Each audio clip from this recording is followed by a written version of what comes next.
Alrighty, hey guys, it is Mitch Games 24/7 here today with another video for you guys, and today what we have is my Der Eisendrache high round setup guide. So this has been a well-awaited video, everybody has been asking for it, and because of the success of the Revelations video, I'm going to get the stats up on screen, nearly 600 likes, 28,000 views at this time of recording.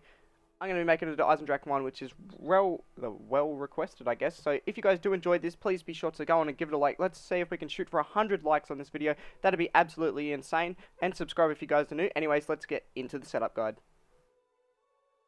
Okay, so first things first, we want to be grabbing the tram fuse, and from there we're going to be running up to Quick Revive to get the 300 points, because we're going to be point whoring a little bit just so we can get through to the dragon and get the bows upgraded as early as possible. So essentially what we're going to be doing, go up to Quick Revive, grab your free 100 points, just train around the zombies until the light goes green at the thingy. And once it's green, hit that button and it should bring up the tram. Obviously the tram's going to bring up something. It could be an insta-kill max. It could be anything. Let's pray for a double points. Hopefully it's a double points. If you're getting the double points, you are set. Then you just want to shoot the zombies 4 times, point whore, and make your way up to the dragon. Okay, so next what we want to do is get the bounce pad. Once you've got the bounce pad linked up and all of that kind of stuff, you want to search for the shield part in the room. You should know the parts as this map has been out for a year. So once you've grabbed the shield part, you then want to progress over to the dragon and just start feeding the dragon. It should be relatively easy to feed. Obviously, it's probably just going to take all the zombies from round 2. Make sure you do kill them one at a time, as the dragon will eat them all up, and then you'll be able to progress onto the next part of setting up. Okay, so next we're going to make our way up to the power room. So once you're at the power room, obviously turn on the power. I'd suggest teleporting the Pack-a-Punch pieces as well. From there, you want to move your way down to the next bounce pad near the clock tower. Click that fucking bounce pad.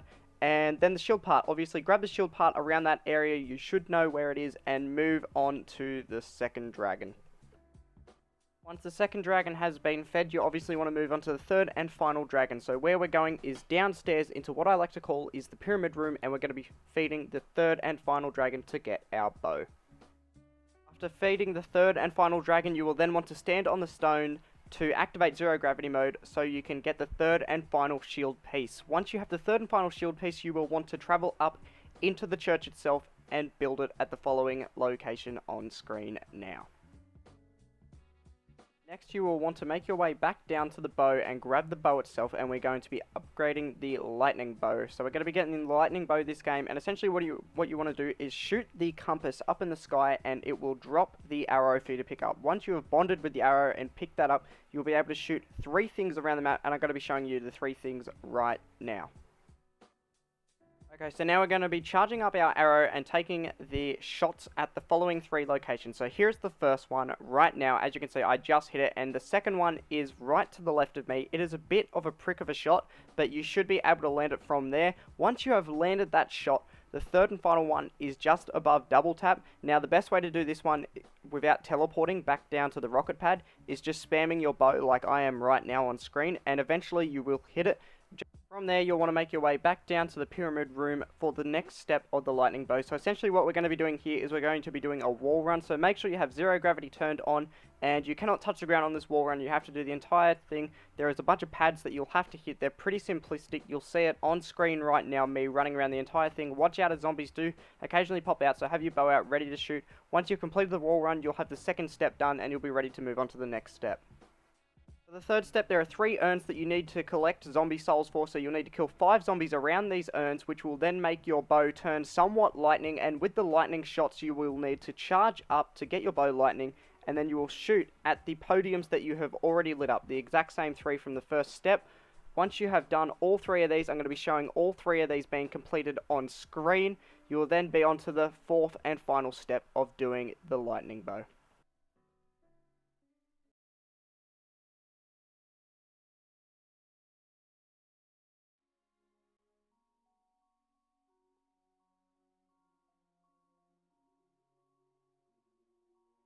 Okay, for the 4th and final step of the bow, you'll want to make your way up to the death ray. Now, before going to the death ray, you should grab Juggernog. Now, we are currently on round 7, so it's beginning to become a little bit of a high round, so you want to be grabbing perks. For this game, I'm going to actually suggest the Gobblegums right now. They're going to come up on screen. I do recommend Perkaholic, but if you do not use Perkaholic, make sure you have the following 4 perks. Jug, Quick Revive, Widow's Wine, and Double Tap. These 4 are essential for getting the high round itself, but once you've got up to the death ray, obviously all you want to do is just press square on the blue smoke, the arrow will rise, then fall back down. You'll be able to pick it up, make your way back down to the pyramid room, where you'll put it in the stone kind of thingy. I don't know what it is. It will start like some special ritual where you got to collect more souls. Once you've collected enough souls, it's about a full round's worth. You want to make sure they come down the stairs and close enough to the box itself. And once you've collected enough souls, you'll hear like a special sound, and you'll be able to collect the lightning bow. Okay, so the next part of our setup is really, really simple. All we need to do is purchase the Death Ray, and this will give us the first part of the Ragnarok DG4s. Now, these are pretty much gravity spikes, and they're essential for high rounds, really. They honestly are.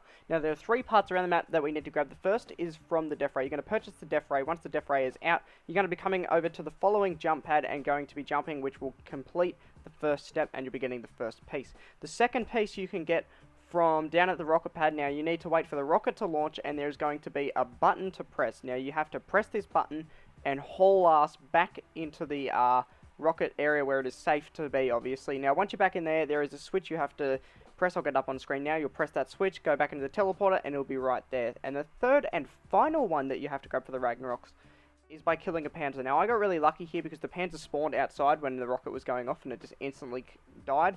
Just spam it with your lightning bow, it'll kill the Panzer and pick up the final piece. And then go and build it at the pyramid room. Alright, now just a little disclaimer. I'd suggest going for guns before you go for the Wonder Fizz, because the Wonder Fizz has a very, very low chance of giving you Widow's Wine, so that's why I suggest Perkaholic. But if you get lucky enough to get it, please do, because honestly, it is an essential perk to get. But seriously, go for weapons before you go for perks. Just make sure you've got Jug, Quick Revive, and fucking Double Tap at this time, and you should be a-okay. Okay, now for the last part of setting up, all you need to do is get the right guns. So you've already got the lightning bow, so you're pretty much set there. Now you just need to get something that'll kill the Panzer. Now I suggest either the 205 Brecci, the Haymaker, or the KRM. Definitely a shotgun, you need one, and that's why Double Tap is so crucial for it. I'd suggest getting the Haymaker. It's the best to get. Once you get that, you'll want to then head down to Pack-a-Punch that bad boy, and get either Turned or Deadwire on it. They are the 2 best abilities, unless you want to get Blast Furnace if you are training. But the strategy I'm about to show you down at the rocket pad is a lot faster, and I'd suggest Turned and Deadwire for that strategy. Okay, and here we are at the end of the strategy. We're all set up, and we're going for round 100. That's right, round 100. That's the goal. Now, you're going to be wanting to train at the rocket pad, or just camp at the rocket pad, essentially. And what you're going to do is just sit in the teleporter and just shoot your bow. And it's going to suck up all the zombies with the lightning, obviously. If you have widows, you can get trapped, obviously. You can just turn at your back at the teleporter, and you should be fine. This is a really, really fast strategy. You can get there in about 5-6 hours, which is really, really quick compared to other strategies on this map. So, yeah, that's essentially the strategy. On that note, I really hope you guys did enjoy this video. Once again, if you guys could leave a like on the video, it obviously took me 3 to 4 hours to edit this video. It was a ridiculously long amount of time. My Revelations video did quite well. It's coming up on 30,000 views. If this one could do just as well, or like even if it doesn't do just as well, if you guys could still leave a like on it, let's shoot for 100 likes once again, and subscribe if you guys are new. It'd be greatly appreciated. But anyways, guys, this has been Mitch Games 24/7, and I'll see you guys in another video.